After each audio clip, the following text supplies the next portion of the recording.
Este es un programa producido por la comunidad cristiana CREE, al alcance de todo creyente que necesita ser restaurado. Bienvenidos, amados hermanos, a nuestra última sesión sobre el tema de la gracia. Este tema, que lo hemos desarrollado en 4 sesiones, esperamos que contenga todos los elementos que requerimos, en este caso para edificar la iglesia, es decir, la gracia para la vida de iglesia. Hemos analizado en las anteriores sesiones la gracia como definición y aplicación personal. La segunda, el hombre frente a la gracia de Dios. Tercero, la gracia para la evangelización. Y ahora queremos mostrar la gracia en el desarrollo de la vida de iglesia. Ese tema lo culminamos también por la gracia de Dios. Y al ver los efectos de la vida de iglesia, tenemos que asumir que la vida de iglesia se manifiesta también en la familia, en la célula viva o en los creyentes de una zona que se juntan. La iglesia de Cristo es una. Para Cristo no hay denominaciones. Cuando Él venga por segunda vez no va a llevar denominaciones, va a llevar a los que son suyos. Y ahí no hay ninguna denominación. Todos tenemos el Espíritu de Dios, somos hijos de Dios y vamos a ser transportados. Entonces, en ese enfoque, la familia es una iglesia. Una célula viva es una iglesia. Si en una zona hay varios creyentes que se reúnen en oración, es una iglesia, porque Jesús está en medio de ella. A lo largo del tema haré preguntas que te harán reflexionar sobre la realidad actual de la iglesia, y de acuerdo a nuestra visión de restauración, debemos volver al modelo de la vida que se realizó por obra del Espíritu Santo en la primera iglesia. Me refiero a la iglesia de Jerusalén. Así que el libro de los Hechos es el libro que nos va a mostrar facetas y todo lo que ha sucedido con la primera iglesia y la extensión también de la iglesia hacia Europa y Asia. Entonces, ahora vamos a empezar con Hechos 4:32, pero antes vamos a orar.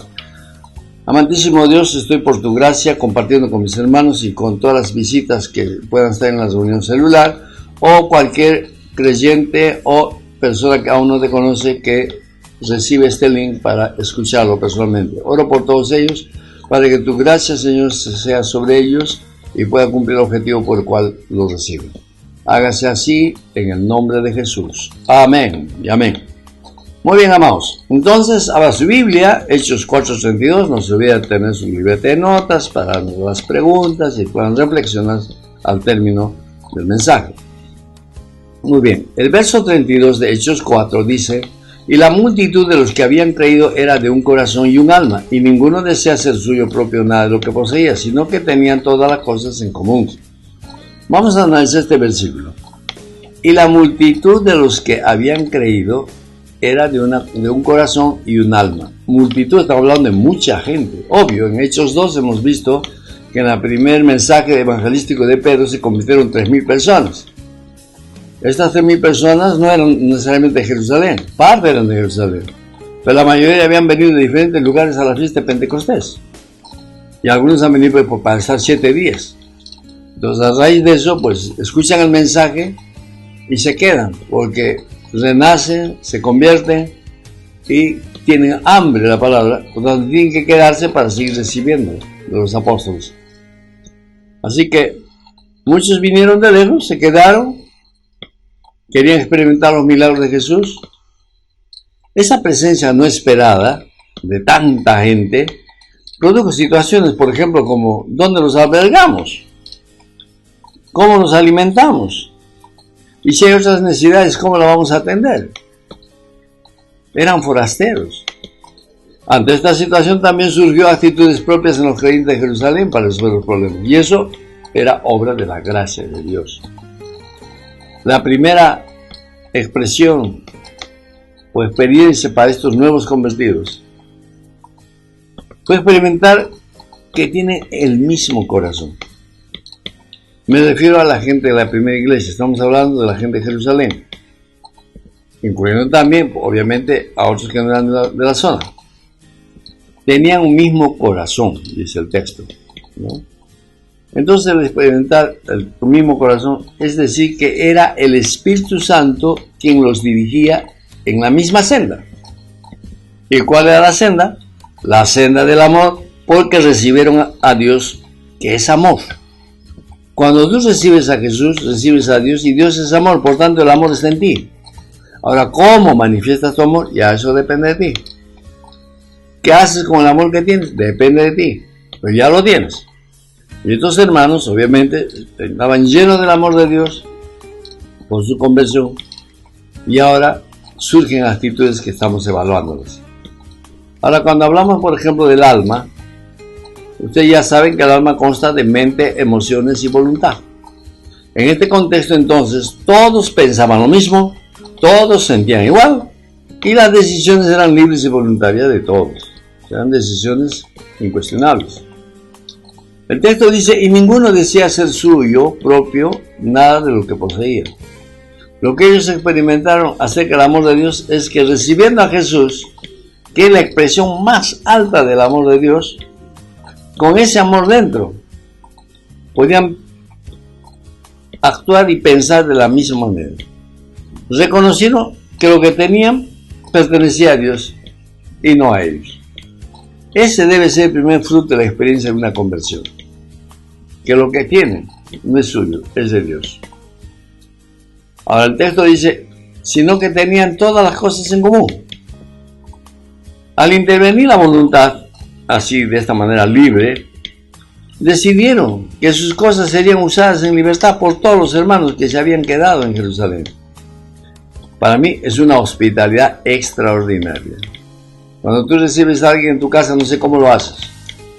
Lo haces dándole solamente un vaso de agua o comida, o lo recibes para que se quede a dormir. Y si queda a dormir, ¿a cuáles son sus límites? Bueno, acá no había límites. Todas las cosas de los hermanos eran de utilidad para todos, los que necesitaban. Veamos el verso 33 al 35 de Hechos 4. Ahí donde está usted con su Biblia abierta. Hechos 4, 33 al 35 dice, y con gran poder los apóstoles daban testimonio de la resurrección del Señor Jesús, y abundante gracia era sobre todos ellos. Cuando dice todos ellos, era no solo obviamente los apóstoles, sino también la congregación. Así que al ponerse en esa posición de que nada les pertenecía y que todo era de Dios, reconocían la soberanía de Dios sobre ellos. La soberanía de Dios sobre sus decisiones, sobre sus bienes, sobre sus vidas.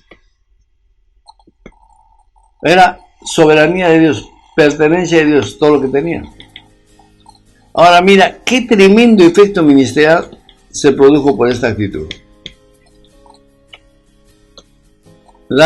El ministerio de estos apóstoles llegaron al punto de que la gracia de Dios se manifestaba con poder.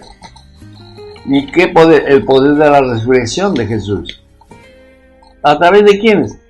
A través de los apóstoles o de los ministros. ¿Y cómo se manifestaba ese poder? Con señales, prodigios y milagros. Así que la gracia inmerecida se extendía a los que evangelizaban, y el poder capacitador de la gracia se manifestaba en los miembros aprendiendo a ser hospitalarios por amor. ¿Se dan cuenta la diferencia de la gracia en ambos casos? Mi pregunta en la actualidad es, ¿tenemos esta disposición para compartir lo que tenemos con creyentes? Tal vez lo haga con un creyente de tu congregación, de tu célula, pero ¿estás dispuesto a recibir a otros de otros lugares? Bueno, motivo para pensar, ¿no? ¿Hasta qué punto nosotros estamos extendiendo la gracia de Dios? El verso 34 dice, así que no había entre ellos ningún necesitado. Con esa disposición de compartir sus bienes, no había necesitados, porque todos tenían resueltos problemas. O sea que todos los problemas de carencia eran resueltos por los mismos hermanos. Yo he experimentado muchas veces en lugares donde el Señor me llevó, en lugares apartados de nuestra nación y en el extranjero, este fenómeno. No he tenido que gastar nada. Dios movía a los hermanos. No he tenido que recurrir a mis tarjetas de cuenta bancaria para solucionar problemas. Los hermanos percibían mi necesidad y lo traían. Esto es increíble. Esto es real, hermanos. Recientemente he visto también la mano de Dios impartiendo esta gracia en mis hermanos, poniendo de su parte para resolver mi problema habitacional a otra zona que Dios me estaba llevando. O sea, cuando uno va de un lugar a otro, no sabe cómo va a llegar, a dónde va a llegar. Uno confía en Dios y la gracia se adelanta, la gracia va adelante y toma personas. En este caso tomó hermanos míos en Cristo, haciendo todo lo que han podido para resolver mi problema habitacional. Mi pregunta es, ¿estamos dispuestos a reproducir lo que los hermanos de Jerusalén hicieron? Depende pues de que estemos en el mismo corazón y el mismo alma.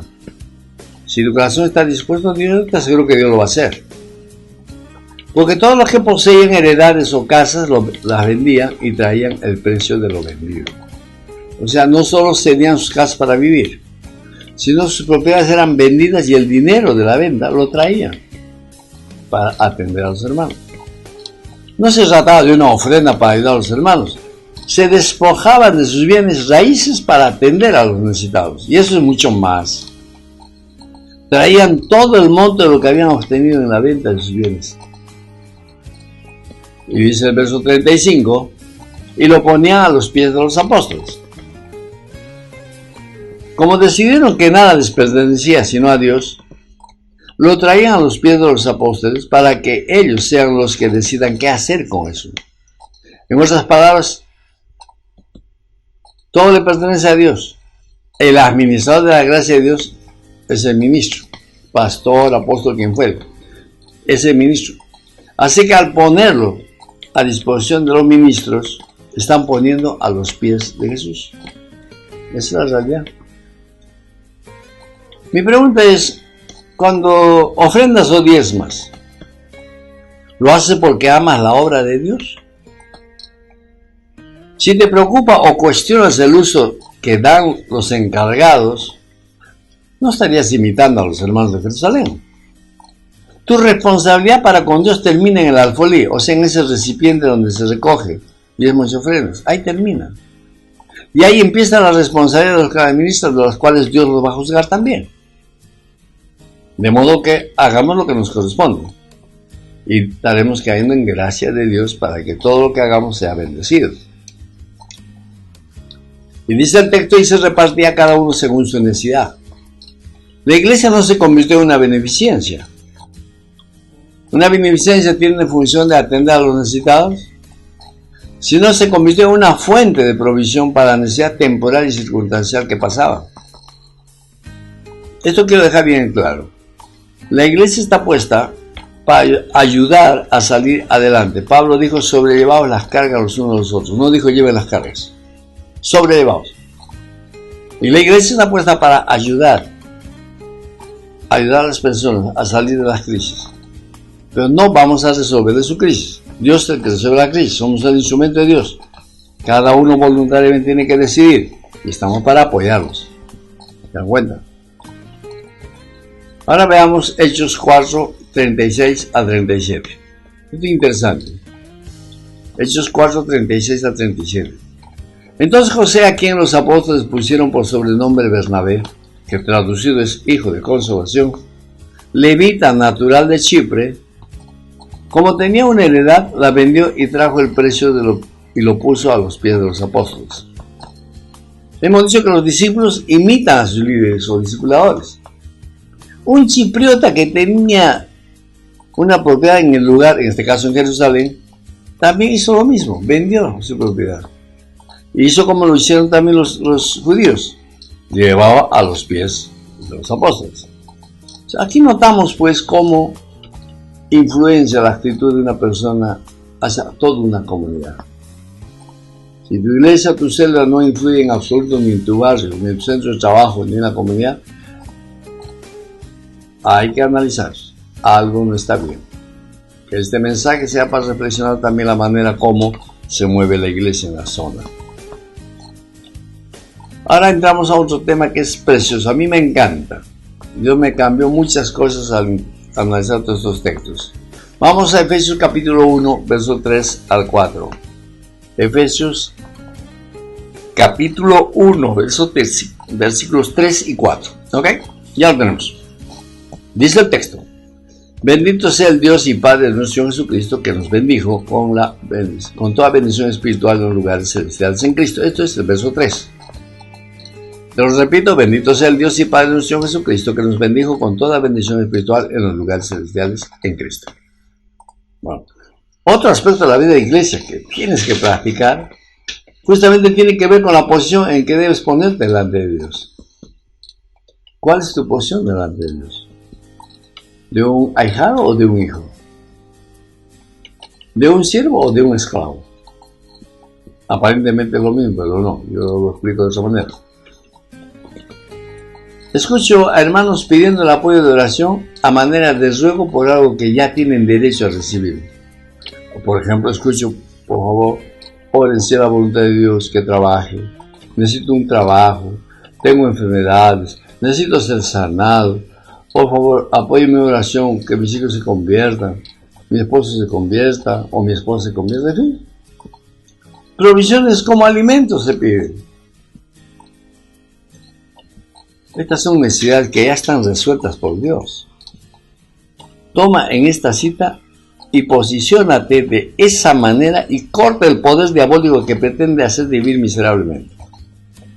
Al diablo no le conviene que tú seas prosperado, porque con tu testimonio puedes hacerle perder más almas. Él va a tener que atacar. De ahí que tú tienes que estar convencido y bien seguro de que Dios el Padre ya te bendijo con toda bendición espiritual. ¿Pero dónde? En los lugares celestiales en Cristo. Ahora, cuando dice lugares celestiales en Cristo, está hablando de iglesia también.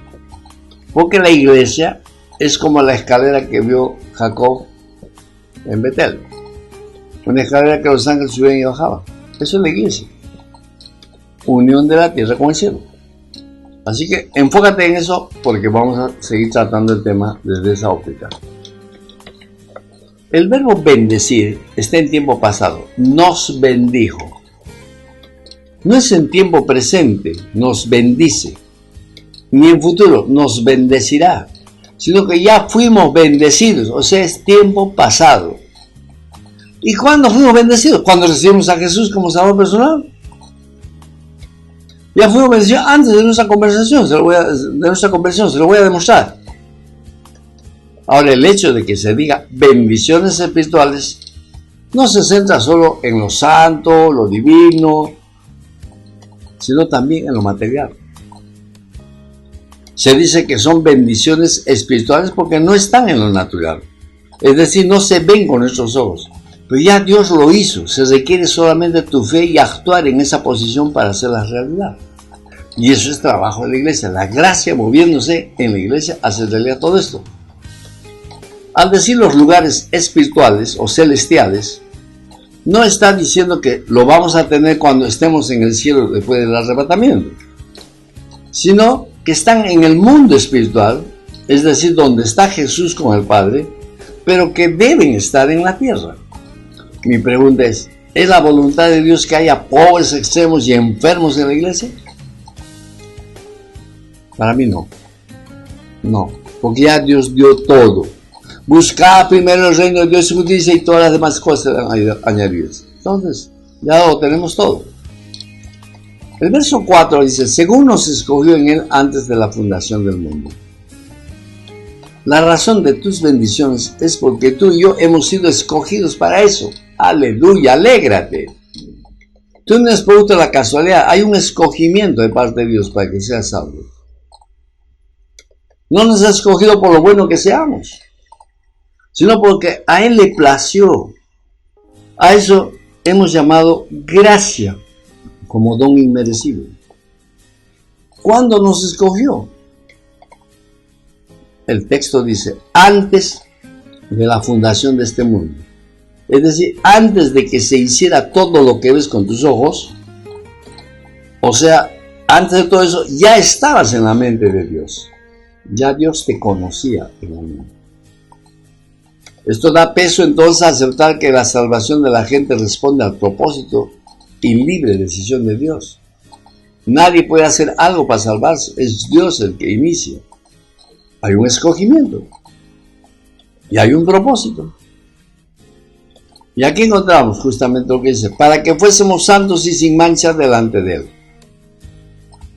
La meta final de Dios para nosotros es que seamos preparados para estar adecuadamente delante de Él. Es decir, luego de nuestro arrebatamiento, estar en la presencia del Padre. Y la presencia del Padre nadie inmundo puede ir. Por eso es la vida de iglesia, para que la gracia de Dios nos perfeccione, nos santifique, de modo que lleguemos a ser santos y sin mancha. Santos somos porque ya somos creyentes, estamos separados del mundo para Dios. Pero sin mancha tiene que ver con limpieza total de nuestro ser, nuestra personalidad. Una persona que comprueba que todo lo que necesita lo tiene, ¿qué le puede impedir ser santificado para ser como Jesús? Nada. Al contrario, va a desear no fallarle a Dios, va a desear aprender todo lo que sea necesario, porque ha disfrutado del poder de Dios. Ahora veamos Efesios capítulo 1, versos 5 al 7. Prestemos mucha atención a esto. En el verso 5 dice: en amor habíamos predestinado para ser adoptados hijos suyos por medio de Jesucristo, según el puro afecto de su voluntad. Predestinar es preparar un destino anticipadamente.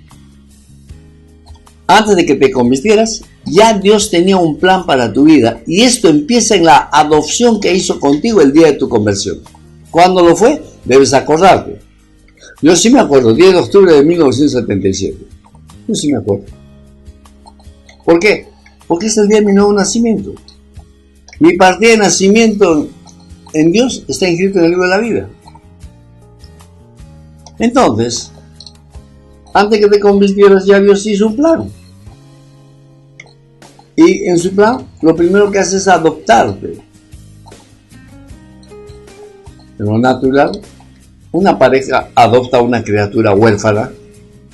Ese acto legal le permite llevar el apellido de sus padres adoptivos al niño o menor adoptado. Si la pareja tuviera hijos naturales biológicamente, tanto los hijos biológicos como el adoptado tienen el mismo derecho sobre los bienes de los padres. Son herederos idénticos, aunque físicamente no se parecen en nada a los pastores y hermanos. En este caso a los padres y hermanos, no se parecen. Físicamente no tienen ningún parecido, pero legalmente sí. Los hermanos se parecen. Como estoy diciendo, que Dios no ve tu aspecto físico, ve tu área espiritual y te da potestad al recibir a Jesús de hacerte hijo de Dios. Y tu pregunta será: ¿y cuándo vamos a ser hijos de Dios? Bueno, en el Cronos tiene sus tiempos, en el Kairos ya lo eres. Tú ya eres hijo de Dios porque en Cristo Jesús ya estás a la derecha del Padre sentado. Pero en el Cronos, o sea, en nuestro tiempo, es un proceso. ¿Cuándo se van a manifestar los hijos de Dios? En la resurrección, cuando Cristo venga por segunda vez. De ahí mi recomendación: estate seguro que vas a ser arrebatado, arrebatada cuando Cristo venga. Estate bien seguro. Si tienes un mínimo de duda, habla con el líder, habla, no te quedes callado. Porque no vaya a ser como el caso de la parábola de los 7 vírgenes. Había sensatas e insensatas. ¿Y por qué insensatas? Porque no hicieron nada antes de que el Señor venga. Chequea eso. Esta predestinación ha sido hecha por su propia voluntad. Dios decidió y nadie le podía cuestionar. Tampoco nadie le obligó a Dios para que te salvara y te adoptara. Lo hizo por el puro afecto de su voluntad. Recuerda eso. El verso 6 dice: para alabanza de la gloria de su gracia, con el cual nos hizo aceptos en el amado. Lo que se ha propuesto Dios es formarte al punto que seas visto por los demás, con los cambios que solo Dios lo puede hacer. Y esos cambios debe producir alabanza y reconocimiento a Dios por la gente que te conoce. Nosotros los ministros glorificamos a Dios cuando vemos cambios por la palabra que hemos ministrado, por la consejería o la enseñanza que hemos dado. Glorificamos a Dios, alabamos a Dios. ¿Cuánto más será la alabanza cuando tu vida sea presentada allá en gloria? Para alabanza de la gloria de su gracia, Y es que su gracia se manifiesta en gloria cuando lo sobrenatural entra en lo natural. Y con esa bendición es que hemos sido aceptos en Jesús. O sea, el recibir a Jesús a partir del corazón de Dios. Ni siquiera Jesús intervino. Fue el Padre, solo por ser el Padre. Y en Juan 6 encontramos una declaración que puede darnos más luz sobre esto. Todo lo que el Padre me da vendrá a mí, y al que a mí viene yo no lo echo fuera. Y esta es la voluntad de mi Padre que me envió. Que de todo lo que me diera yo no pierdo ninguno, sino lo recibiría por cero. ¿Qué quiere decir? Cuando vuelva en el arrebatamiento se va a levantar también. De eso hay que estar bien seguro. Así que lo que se ha propuesto a Dios es que los cambios que se van a hacer a través de la iglesia, con el poder capacitador de la gracia, pueda producir alabanza, pueda producir reconocimiento, aún de los incrédulos, acerca de lo que obra Dios. Y el verso 7 dice, en quien tenemos redención por su sangre, el perdón de pecados según las riquezas de su gracia. La palabra redimir implica comprar. Cuando Jesús murió en la cruz, lo hizo voluntariamente. Te estaba comprando como una persona que paga un precio para tomar un esclavo. Algo parecido así. Antes había esclavos, lo cual compraban y se lo llevaban a su casa para que les siga sirviendo. Nosotros éramos esclavos del diablo y Jesús nos compra con su vida para que nosotros seamos de Dios. Eras un esclavo, eras una esclava del diablo. Y Jesús te compra con su sangre, muriendo en la cruz, y obtiene el perdón de tus pecados. Para que entienda mejor, imagínate una persona está endeudada a muchas personas, ¿ok? Y esta persona fallece.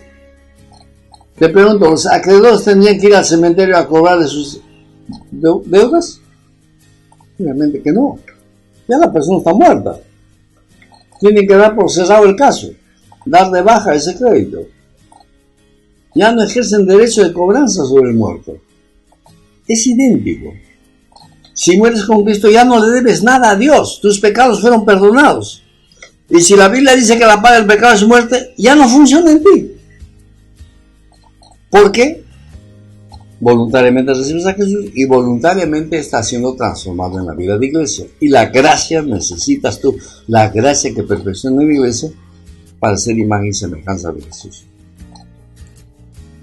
Necesitas que el nuevo convertido, debidamente discipulado, se bautice en agua para que se manifieste la resurrección de Jesús en su vida. Y esto se va a lograr haciendo vida de iglesia.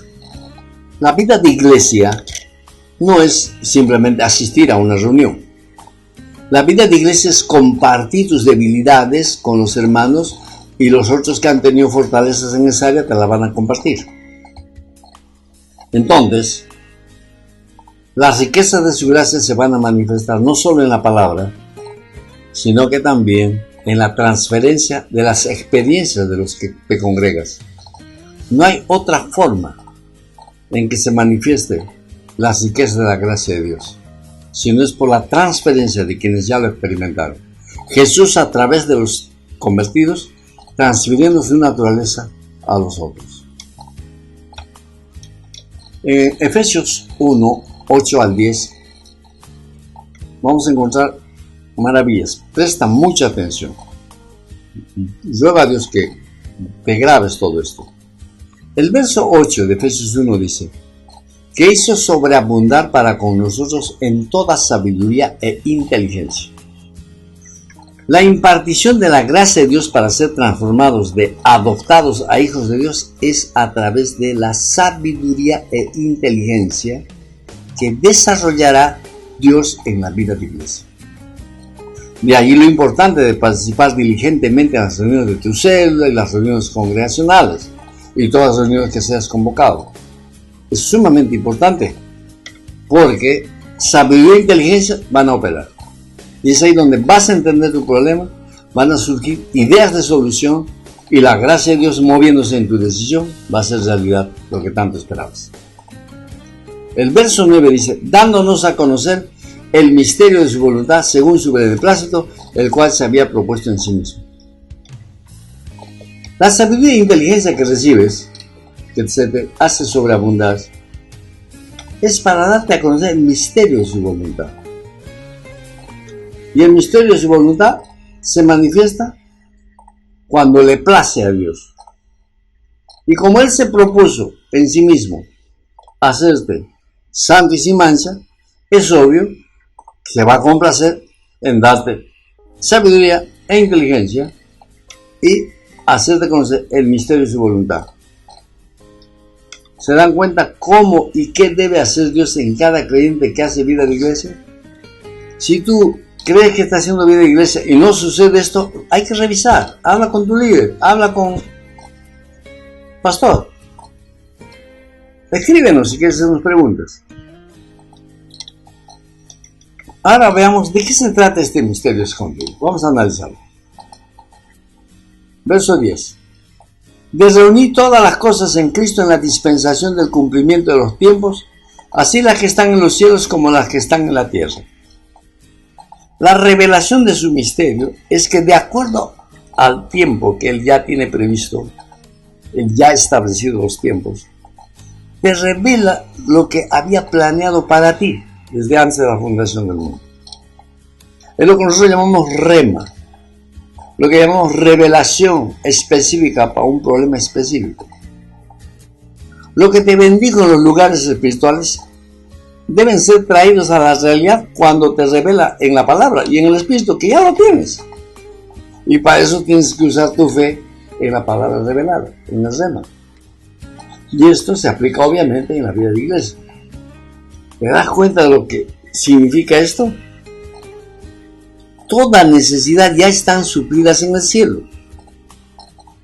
Pero es necesario que sea traído a la tierra en el tiempo que Dios ha determinado. Y eso se ve cuando lo vemos con nuestros ojos, realidad por medio de la iglesia. Es decir, la revelación de su palabra, con la relación íntima y comunión con Dios y la vida de iglesia, va a ser real, lo sobrenatural en lo natural. La palabra revelada tiene que darse a luz, luego ser desatada por la iglesia, porque a ella se le ha asignado tal autoridad de atar y desatar. Y basta 2 o 3 unidos para realizarlo. Tu célula debe ser un centro donde se trae las bendiciones y soluciones del cielo a la tierra. Toda necesidad aquí en la tierra ya tiene la solución, la bendición en el cielo. Así que la iglesia que no cumple este rol de que hay que traer las bendiciones de Dios para responder a las necesidades de los hermanos, no está haciendo vida de iglesia, está haciendo religión. Y la religión no cambia, no transforma. La vida de iglesia sí te transforma, en imagen y semejanza de Jesús. Ahora veamos el verso 11 y 12. Y dice el verso 11: y en él así no tuvimos herencia. Algo más para afirmar tu fe en la vida de iglesia es que en Cristo tú tienes herencia. Herencia que logras con la muerte y resurrección de Jesús. Necesitas conocer esa herencia. Luego dice, habiendo sido predestinados conforme al propósito del que hace todas las cosas, según el designio de su voluntad. Ahora, unamos los elementos que hemos explicado. ¿Has sido predestinado o predestinada? Se tiene que cumplir el propósito de Dios en tu vida. Eso te llevará a reconocer tu herencia y luego en el tiempo de Dios dejen de estar en los cielos y desciendan a la tierra por medio de la iglesia, desatándola. Eso es vida de iglesia y eso es lo que estamos diciendo. Bajo este, digamos, método, o podemos decir práctica, no puede haber escasez pues en la tierra. Si tienes un problema, ya está resuelto en el cielo. Necesitamos ser vida de iglesia para tener la inteligencia y la sabiduría y desatar eso. Necesitamos tener la autoridad y la fe para que todo aquello que para el hombre es imposible se haga posible en la tierra. Y el verso 12 corona esto diciendo, a fin de que seamos para la alabanza de su gloria, nosotros que primeramente esperábamos en Cristo. El objetivo de Dios para que todo este procedimiento se dé es que seas para la alabanza de su gloria. ¿Qué es esto? Esto implica que tu testimonio de todo lo sobrenatural que ha hecho Dios en tu vida, que los ángeles se regocijen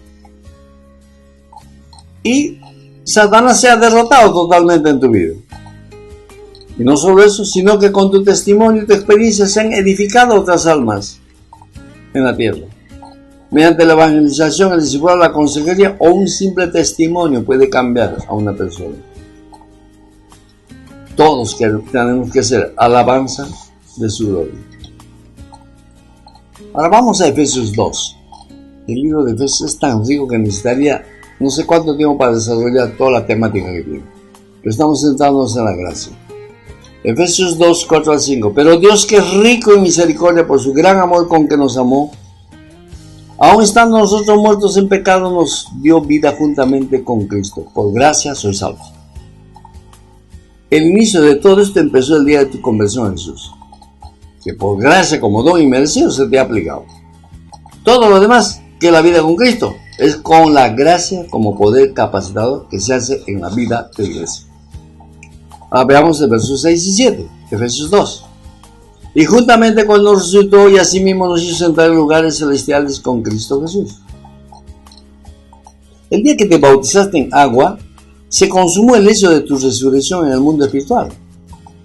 No solo se te ve como hijo o hija adoptada en proceso de transformación, sino que te hizo sentar con Cristo Jesús a la derecha del Padre. Esta posición te da autoridad sobre las fuerzas diabólicas que te oprimen. Y oprimen también a los incrédulos y hermanos que se han estancado espiritualmente. ¿Te das cuenta la posición en la que Dios nos ha puesto y que muchos lo ignoran? Yo te animo a que con este mensaje ayudes a hermanos que están con la cabeza gacha. Con estos mensajes tenga la capacidad de ganar almas con convicción. Tú puedes ser usado para restaurar. La restauración es para la iglesia. Estás sentado a la derecha del Padre con Jesús con autoridad. Eso tiene que ser restaurado. La autoridad que tienes tiene que ser restaurada. Ahora vamos a Efesios 2, 8, 9. Porque por gracia sois salvos por medio de la fe, y esto no de vosotros, pues es don de Dios, no por obras para que nadie se gloríe. Esto ya lo expliqué en varias sesiones anteriores. Pero para los que escuchan este mensaje por primera vez, les tengo que decir. La salvación es personal y es producto de la misericordia de Dios. La gracia y el don inmerecido te lo da. Si en este momento tú no recibes a Jesús como Salvador personal y estás escuchando este mensaje, es un momento oportuno para decirle a Jesús: entra en mi corazón, te recibo como mi Salvador personal. Quiero vivir una vida diferente. Renuncia al estilo de vida que estoy llevando. Eso te toca, porque es el punto de partida. Por gracia eres salvo. Es por tu fe en Dios. Al final voy a orar si hay algún caso de eso. El verso 10 dice: porque somos hechura suya, creados en Cristo Jesús para buenas obras, las cuales Dios preparó de antemano para que anduviésemos en ellas. Este versículo, cuando me fue revelado hace muchos años, me conmocionó tremendamente. Es decir, me costó mucho entenderlo. La palabra hechura es poimé, de donde procede la palabra poema. Y si la Biblia dice que tú has sido conocido por Dios y predestinado por Dios antes de la fundación del mundo, estabas en la mente de Dios. Un poema, una obra de arte, llámese pintura o escultura, se inicia en la mente del autor, en la mente del artista, en la mente del compositor. Entonces estabas en la mente de Dios. Así que tu vida, si hablamos de un poema, tu vida, las etapas de tu vida son versos del poema. ¿Cuándo va a terminar de escribir el poema? Cuando estés a punto de partir a su presencia. O es una obra de arte. Quiero pintar un cuadro. Primero está en mi mente lo que quiero hacer. Luego cojo el diseño y luego pinto y traslado de lo que está en mi mente al cuadro. Y termino viendo la obra hecha que estuvo en mi mente. Es algo similar. Ya estás diseñada con un plan eterno en Dios. Él va mostrando cada vez parte de esa obra de arte. Una vez se va a hacer con problemas, con dificultades, otra va a hacer con gozo, con alegría. Todo lo que fuera necesario va a darse, pero cree y confía de que Dios lo va a hacer, sí o sí, porque Él lo ha dicho.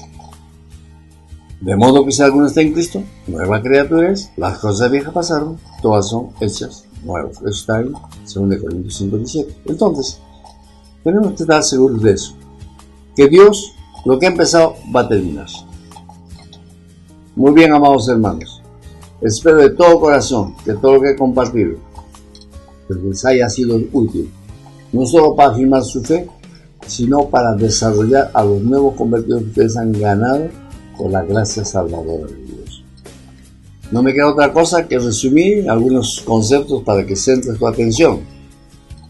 Concluye el tema que la gracia como poder capacitador se va a manifestar en la vida de iglesia, no te olvides, perfeccionando a los santos, o sea, a los convertidos, para que el propósito de Dios se cumpla en sus vidas. Para eso vas a la iglesia. Segundo, la vida de iglesia es fundamental para que todas las bendiciones que ya están en los cielos sean traídas a la tierra. Si dos personas se ponen de acuerdo en algo y piden al Padre en el cielo, será hecho. Está claro. Dejemos de mirarnos como necesitados sin recursos. En Cristo lo tenemos todo y como iglesia tenemos la responsabilidad de capacitar a todos los hermanos en sus derechos como hijos renacidos en Cristo y ayudarles a reconocer la revelación del misterio escondido. Dios te puede revelar a ti y manifestarlo, ya sea proféticamente, por enseñanza o por consejería a otra persona. Dios lo puede hacer personalmente en tu tiempo devocional o por medio de la palabra profética en las reuniones. La iglesia, ya sea en la reunión de célula o en la congregación o en el lugar donde debes reunirse, las bendiciones se juntan con las necesidades de los hermanos. Nunca te olvides de eso. La escalera que vio Jacob, uniendo la tierra con el cielo. Tienes que tener consciente esa posición. Oremos, hermanos. Gracias, Dios, por permitirme enseñar y compartir todo el tema de la gracia. Prepara mi corazón para el siguiente tema. Todo lo que hemos compartido es para que mis hermanos crezcan, caminen, se fortalezcan, se multipliquen y el reino crezca con poder, con autoridad, no lleno de religiosos, sino de gente que cree auténticamente en Jesús y ve la mano de Dios en sus vidas haciendo obras a los demás. Oro, Señor, porque cada uno de los que han escuchado sean tocados por ti. Aquellos que por circunstancias que tú les has puesto, Señor, van a recibir el link y van a escuchar el link. Señor, bendícelos donde están.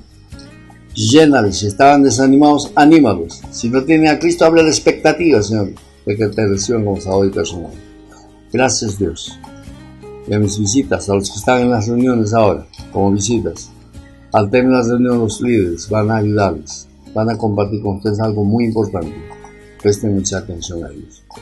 Y con todos ustedes espero que con este tema la vida de iglesia realmente cambie. Que la gracia se mueva, que la gente vea. Somos sal y luz. Y si la sal pierde su sabor, no sirve sino para ser pisoteada. Y como luz no podemos escondernos. Tenemos que iluminar a todo aquel que está andando en error. Iluminar a todo aquel que está equivocándose. Iluminar a todo aquel que necesita de Dios. Todo esto lo pido con la convicción de que en la gracia de Dios se va a dar. Y se lo pido en el nombre de Jesús. Amén y amén. Ok, amados hermanos, ahora a continuación, conversen, analicen, compartan todo lo que han recibido, aprendido, confrontando sus realidades y sean edificados todos. Hágase así en el nombre de Jesús. Amén, amén. Conmigo hasta la próxima semana. Que la paz de Dios, el amor de Jesús y el poder del Espíritu Santo me los tenga en victoria esta semana. Este ha sido una producción de la comunidad cristiana CREE.